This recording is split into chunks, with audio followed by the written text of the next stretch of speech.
To be clear, James Gunn himself hasn't confirmed exactly what Man of Tomorrow will be about, but the title is a dead giveaway to longtime DC comic book readers. In the comics, there are more than a few instances where Lex Luthor asserts that he is the true Man of Tomorrow, not Superman. And just like in the first DCU movie, Superman usually gets the blame for Lex's inability to live up to this moniker, as the Kryptonian always foils his schemes. But wait, why does Man of Tomorrow seem so familiar?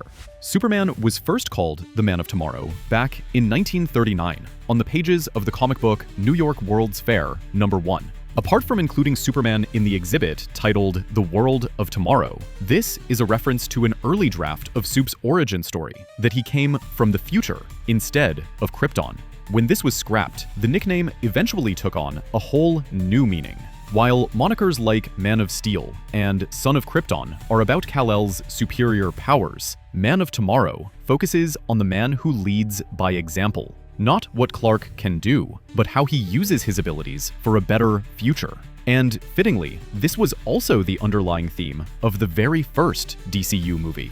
Likewise, Lex claiming this moniker from Clark sets the stage for a proper follow-up to Superman. And based on the artwork that James Gunn posted in his movie announcement, Superman and Lex may have no choice but to work together in the next chapter. So why did Gunn say that Man of Tomorrow isn't a sequel to the first movie? Yes and no. According to Gunn, Man of Tomorrow is a sequel to Peacemaker Season 2, which in turn is the real sequel to Superman. So yes, Man of Tomorrow continues Superman's story. But it's also not Superman 2, which is why it isn't called Superman, Man of Tomorrow. And all this points to the very real possibility that Man of Tomorrow is going to be centered around Lex Luthor. While Lex is typically known as a Superman villain, there are realities in the comics where he's more of an anti-hero. After all, underneath Lex's greed and jealousy, he does have the power and the drive to become something even better than a superhero. Maybe this is the movie where Lex finally pulls it off, something that hasn't been done in live-action film. That said, there's one other possibility.